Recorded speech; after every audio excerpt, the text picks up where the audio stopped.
Hello and welcome everyone. In this video, I'll be going over and showcasing my level 100 Ice Shards Sorcerer build. To start off, here are a few clips of me in a level 54 Nightmare Dungeon just to give you an idea of how the build plays, and then afterwards we will be going over everything in extensive detail.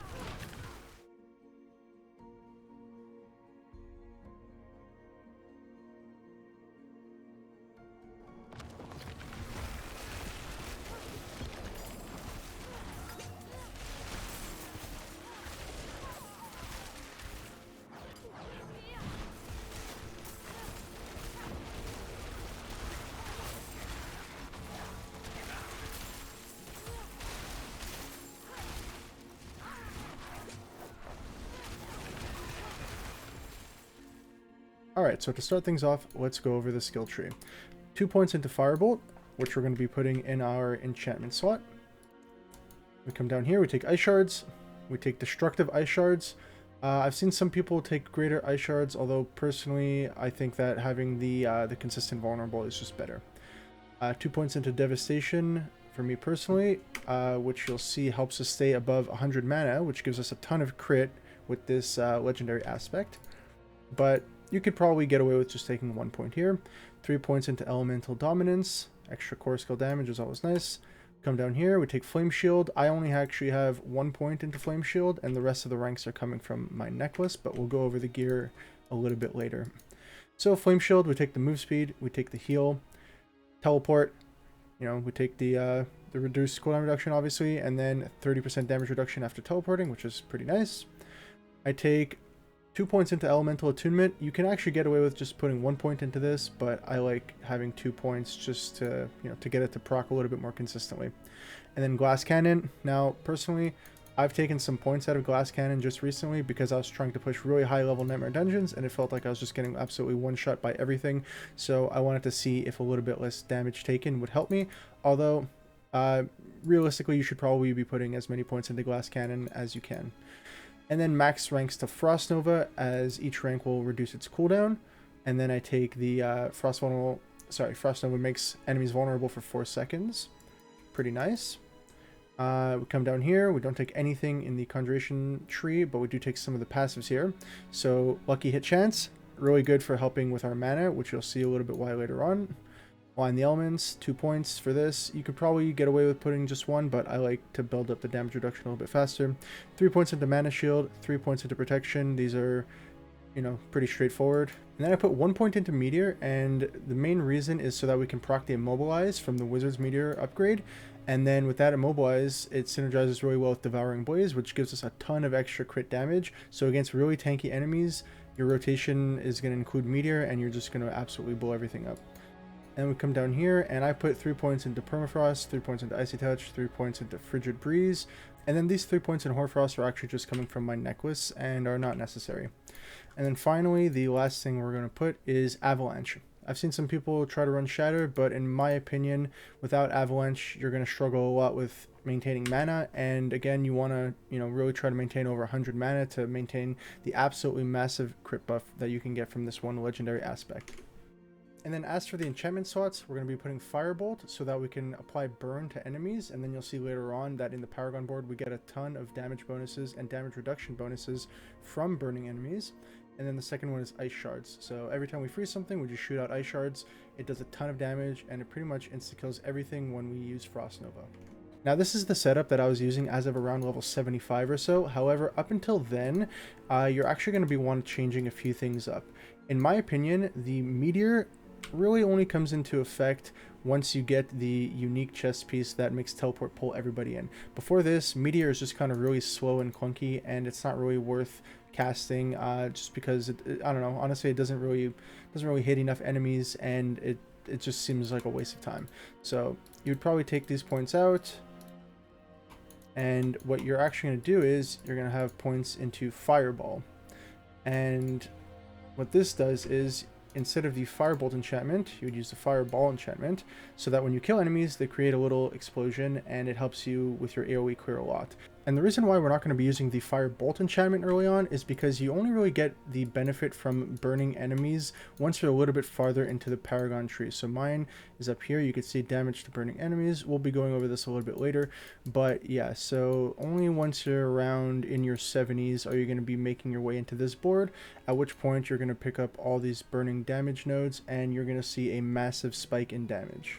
And one other thing I should mention that I actually completely forgot about is that between level 50 and 70 or so, I actually only put 1 point into Fireball, and then what I did was I would put a point into Deep Freeze and the upgraded Deep Freeze, and I think I even put a 3rd point into the Supreme Deep Freeze over here.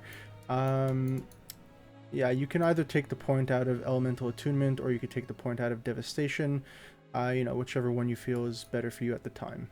And this way, in your early stages through World Tier 4, when things can get a little bit sketchy at times, you'll at least have the Deep Freeze available to try to help you survive, you know, really big packs of enemies, as well as reset your cooldowns. And what you can actually do is just cast Deep Freeze and instantly cancel it, and that'll reset all your cooldowns by 50%, which can be really helpful while you don't have very much cooldown reduction on your gear quite yet.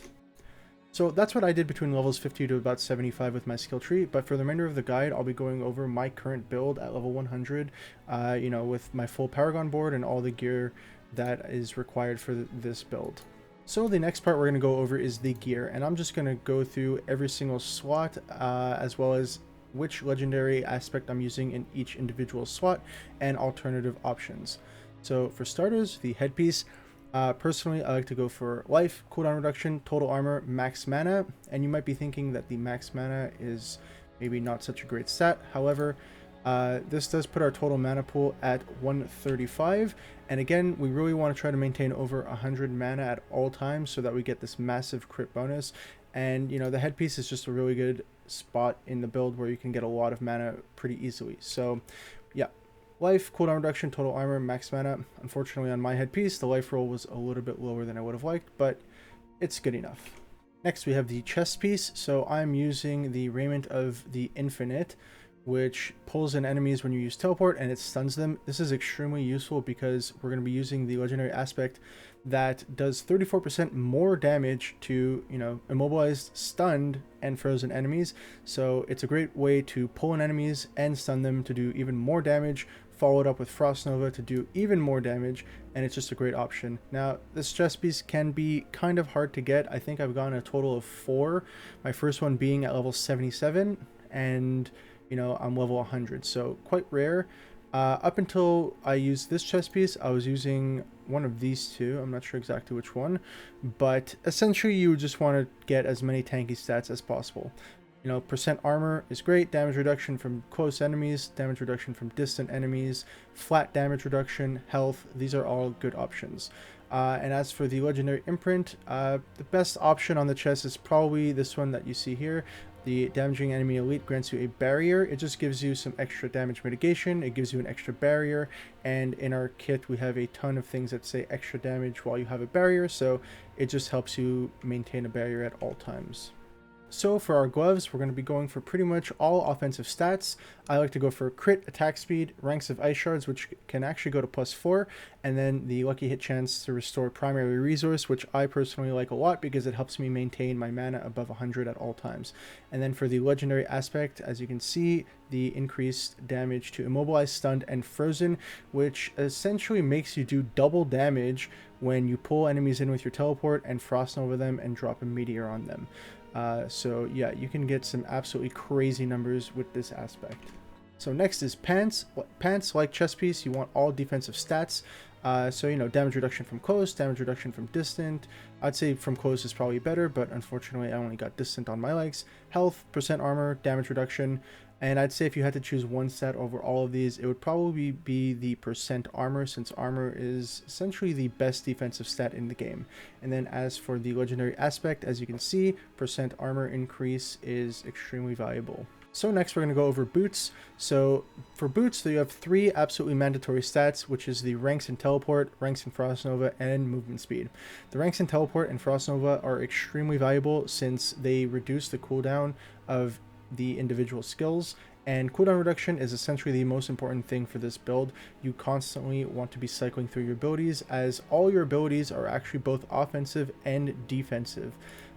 So yeah, you really want as much cooldown reduction as possible. And then for the final stat, I think the best option is going to be mana cost reduction. However, if you don't get it, it's not really the end of the world, but it does help you maintain your mana just a little bit. And as for the legendary aspect, I go with lucky hit chances increase while you have a barrier. Another option, especially when you're not using meteor because you haven't gotten the raiments of the infinite quite yet. A good option is the ones that make Flame Shield apply immobilize when you run through enemies. So what I was doing for a while was I would group up enemies, I'd Frost Nova them, I would Flame Shield and just quickly, run on top of the mobs. And then that would apply immobilize, which would then give us the massive damage buff from Devouring Blaze. So you could go with those, but personally I think the lucky hit chance is better as it will help you maintain your mana really, really well.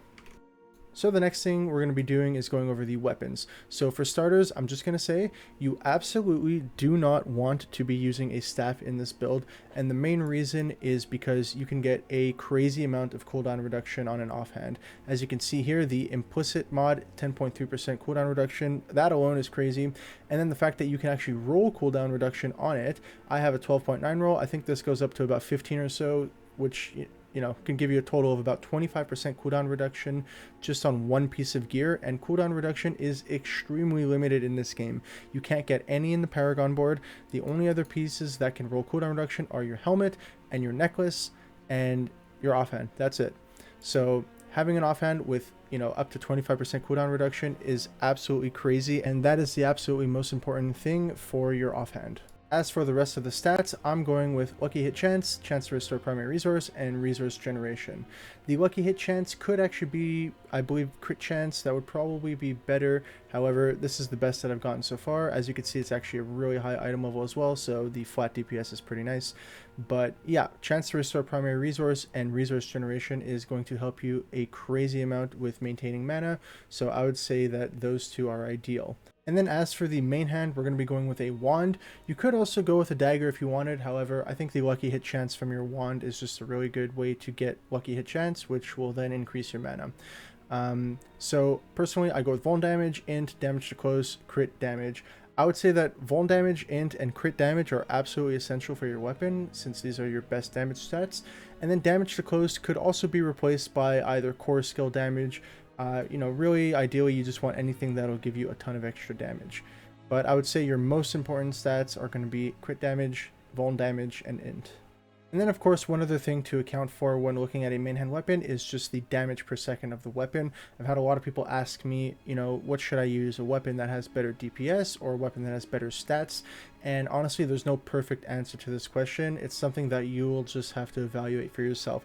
I would say that if you have a weapon that has a significantly higher DPS than another weapon, but maybe only has 3 out of 4 stats, it could be worth using over it. For example, if I had another wand that had, let's say, the exact stats on this wand, but instead of vuln damage, it had something completely useless, but this wand had, let's say, 200 more raw DPS, I would think that the 200 raw DPS is probably more important, since all the modifiers in your build, all the increases to damage, are all based off of your damage per second on your main hand weapon.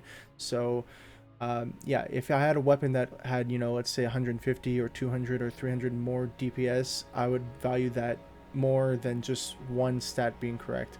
However, if you have one weapon that maybe only has like 20 or 30 more DPS, but it has, one completely dead stat on it, as opposed to a weapon that has, the 4 main stats that you want, I would probably go with the weapon with the 4 main stats at that point. And then finally, we have jewelry. So necklaces can be a little bit tricky since there's a lot of different good stats that you can get. Personally, as you can see, what I have here right now is +3 to all defense skills, mana cost reduction, damage reduction, and then +3 ranks to Hoarfrost passive. The Hoarfrost passive isn't ideal. You would probably want ranks to Devouring Blaze if possible, since each +1 rank gives an additional 25% crit damage to immobilized units, and it's just a crazy way to buff your damage. But the Hoarfrost passive is not too bad as well. More damage to chilled and frozen. Enemies that are frozen are also count as chilled, so anytime you frost nova something, it's going to take a lot more damage essentially. But yeah, there's a lot of different stats that you can get. I think mana cost reduction is really important on necklaces since it can roll really, really high. I think damage reduction is pretty good as well, just a form of getting tanky. And right now in the game, there's not too many ways that you can get really tanky, especially for Sorcerer, so I think that's pretty important. +3 ranks to defensive skills. I tried to reroll this necklace like 100 times and I just cannot get +4 ranks, but it is definitely possible, so that would be ideal. And then another really important stat would be cooldown reduction. Ideally, you would want cooldown reduction and plus ranks of all defensive skills, since it'll further reduce the cooldown reduction, but I have not gotten lucky enough to get a really good necklace with both those stats and 2 other good stats. So yeah, it can be a little bit tricky when it comes to necklaces, but basically cooldown reduction, defensive skills are your 2 most important things, mana cost reduction, and then, you know, ranks to something that'll give you damage or just damage reduction will be useful. And as for the legendary aspect, as you can see here, we're going to be using the one that gives us crit chance when above 100 mana, and it's really good to put this one on the necklace, since the necklace legendary aspects get a 50% bonus. So that aspect combined with just the raw amount of crit that I currently have, which is about 41%, it's putting me at, you know, about 95% crit chance. So I'm essentially always critting, and with how much lucky hit chance we have combined with the avalanche passive here, we're pretty much always at or above 100 mana, even against single target bosses. Sometimes I'll dip below 100, but not for very long. And then next we have rings. So on my rings, I do like to get health on both of them, since the HP can roll extremely high. As you can see here, about 1,000 on both my rings. I could actually go to, I believe, 1,200 or so. So yeah, it's just a great way of really increasing your HP. I've seen a lot of other people not go for HP and just go for full-on damage stats, which is also a viable option. But yeah, you're pretty much just going to want to go for all damage outside of that. So crit chance, crit damage, you know, cold damage can be good. I do actually go for resource generation on one of my rings, but that is up to you if you want to go for that. Personally, I really do value the mana, and I'm trying to always maintain my crit buff from the you know, having 100 mana. So I do go to resource gen on one of them. And as for the legendary aspects, as you can see here, using a cooldown restores 17 mana. This aspect, by the way, is extremely rare. I think I've only gotten 1 to drop, but luckily you can get the Dungeon Codex version, which is 15 mana, which is plenty. You really don't need a higher roll, but if you happen to find a higher roll, it would be pretty nice. And then yeah, Ice Shards Pierce. You know, this one is absolutely mandatory for the build to work, obviously. And that's going to be it for the gear. And as to how I would prioritize gearing up in the early stages of endgame, I think that the most important thing, first of all, is going to be figuring out how to maintain enough mana so that your Ice Shards can be spammable, and ideally always be above 100 mana to get the massive crit bonus. That's going to be the first most important thing. So that's going to come from your offhand. You know, you can get the resource generation from your rings, you can get the chance to restore primary resource on your gloves, and then some lucky hit here and there is also going to help. And then the second most important thing is going to get as much cooldown reduction as possible. So cooldown reduction on helmet, cooldown reduction on your offhand, double cooldown reduction actually, and then ranks to defensive skills on your neck, and Frost Nova and Teleport on your boots, and then if you could also get more cooldown reduction on your neck, that would be ideal. And then just to give you guys a point of reference, my cooldown reduction is currently at 33%. Again, since I don't have cooldown reduction on my neck, it could actually be a lot higher, but I do have a lot of ranks to defensive skills, so my Frost Nova is a 10.6 second cooldown, but every time you freeze things and kill them, it could be reduced by 4 seconds, so realistically it's more like a 6.5 second cooldown. And then my Teleport is a 5.6 second cooldown. However, the chest piece does make the cooldown 20% longer, so I believe that when I'm in combat, like when I'm not in town, it's actually more like a 7.5 second cooldown, but either way it's still pretty short. And then one final thing I wanted to quickly go over is that there is actually a difference between resource generation, for example on my offhand here, versus resource regeneration or mana regeneration. So an example, you might be wondering why we don't take the Fiery Surge, because this actually only affects the mana regeneration. So sorcerers by default regen 10 mana per second. If you put all 3 points into this, you'd get a 30% increase, so you'd get an extra 3 mana per second, which is really not that great. But all the nodes that give you increased mana generation affects everything that gives you mana. So for example, this node right here, Frigid Breeze, 20% chance to generate 15 mana when attacking vulnerable enemies. So that 15 mana will get affected by resource generation. For example, if you had 100% increased resource generation, instead of giving you 15 mana here, it would give you 30 mana. And since we have a lot of ways where we generate mana not through natural regen, for example, the chance to proc over here on the gloves, chance to proc on the offhand, and then also the legendary aspect that we're using. So all of these sources of mana get affected by resource generation. So just to make sure that you're not going for resource regeneration, since it's not as useful as resource generation. So lastly, we're going to be going over the Paragon board. So I'll quickly go over which boards I'm using as well as which glyphs I'm using. So in the first board, I'm going to be using Flame Feeder. And while you're leveling up between, again, levels, maybe about 50 to 70 or so, you'll actually want to be putting the Destruction node in the first board, just because it's better damage and you don't really pick up any other, bonuses to burning enemies until you come way later into the board. I just have it put over here for now because this board gives less dex than this board up here, and since Destruction is a more important node, we put Destruction up here. But when you're first going through the board in the early stages, you'll put Destruction here. But yeah, for now, once you get into the later parts of the board, you'll put Flame Feeder here. So we'll come up here, we'll pick up the Frigid Fate board, and I'm going to be putting in Enchanter. We'll go over to the left. We're going to the Enchantment Master board, and we're going to be picking up the Imbiber glyph. And we come up here, we're going to be going into the Burning Instinct board, picking up Destruction. We come over here to the Static Surge board, picking up Control. And then finally, we're going to come up to the Ceaseless Conduit board, picking up Exploit. Okay, so just a quick little tip when it comes to the Paragon boards and how you should navigate through the boards. It's going to be different depending on how far along your character is, what level you are, how many Paragon points you have available. But a general tip I would say is that usually you want to go straight for the glyph sockets in each board, because that's where you're going to get the largest amount of power. So, for example, what you might want to do early on when going into the first board over here is, instead of going all the way around and picking up these vulnerable damage nodes, you actually might just want to cut right through here and go straight for the glyph socket, and then pick up, all the intelligence nodes around it, and then come over here down this path a little bit later on and then refund that node.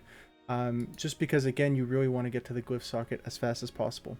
Also, if you don't know, your glyph sockets increase in size once they're level 15, so I would say that while you're leveling and going through the board, you'll want to level up the glyph as you get it, ideally to level 15 as soon as possible, increasing its range and letting you pick up more of the, associated stats that you need to get the secondary requirement met. So another tip about the Paragon boards is that all the rare nodes in every Paragon board actually have some kind of secondary bonus effect, as you can see here, and usually the bonus effects are just about as strong as the the initial effect of the rare node itself.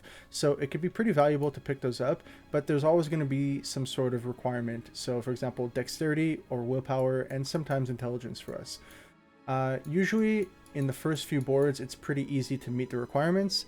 However, once you get later into, your 4th and 5th and 6th board, the requirements start to go up really, really high, and they can be a little bit difficult to reach. But, things like the Altars of Lilith can definitely help you out with that. Every single travel node, gives you willpower and dexterity, and this is where you might have to be creative at times. For example, let's say I wanted to meet, this requirement of 430 dexterity, and I had 425. And all I needed was an extra 5 dexterity. I might want to pick up, a slightly different path somewhere where instead of taking, an int node, a 5 int node, maybe I have the option to take a 5 dex node without wasting any Paragon points. So it's really going to depend on, your individual character. Some people might have willpower or dexterity on gear. Some people might not have as many Altars of Lilith, but essentially it's going to be up to you to kind of figure out how many of these secondary rare effects you're going to want to pick up. I would say usually by the 4th or 5th board, it starts to become unrealistic to pick them up. So for me, as of my 5th board, 540 dex required, it's just way too much. Over here, 735. And see, for example, I could actually probably go and pick this up because I know that I have not done every single Altar of Lilith There are still a few that I can do, and I'm sure some of those are going to give me int, and since I'm only a few int away, I could pick that up. So that's something that I should do. But yeah, overall, in your first few boards, it'll be really easy, and you know, it's just something to keep an eye out for. So the last thing I'm going to be going over is the pros and cons for this build, and my personal take on whether or not I believe you should try it out. So the pros to this build is that it's a very fun build. You have really short cooldowns, you're constantly teleporting around, you're stunning everything, you're blowing up the entire screen. It has fast clear, very high AoE damage. It has a nice smooth progression throughout the levels. You know, personally, I did not struggle at all in the early game, and I never changed up my abilities. I basically played with the same Ice Shards ability from level 1 all the way to level 100. And I was even able to get into World Tier 4 as of level 55. I was able to solo Elias. It was a little bit of a struggle since I was so underleveled, but yeah, it was still doable, and you feel a nice, constant, smooth progression of power all the way until you're level maybe 80 or 85 or so, and from there, you stop seeing any real major progress of power, but I believe that's the case for most builds. And then it can clear most content in the game. I say most because then we get into the cons of the build. Unfortunately, sorcerers in general right now are in a spot where to clear the really high level dungeons, so I would say 70, you know, plus, you could probably get away with some 70s, but anything above 80 in my experience might be possible, but is extremely difficult, at least when compared to other classes. Personally, if I go into a dungeon that's above level 70, I can essentially get one shot by anything. So that is unfortunately one of the cons to the build. It is very squishy and therefore very limiting as to the end game. As of the time of making this video, as far as I know, there has been one sorcerer who has cleared Nightmare Dungeon level 100, and they were actually playing this exact build. It did, according to them, take them about 40 minutes or so, so it is, you know, maybe possible to clear Nightmare Dungeon 100. However, I would not say it's going to be a very enjoyable experience. You'll probably have to literally pull one mob at a time. Again, even as of Nightmare Dungeon about 70 or so, I'm going to, you know, start running into problems where literally anything can one-shot me at any time. Spawn.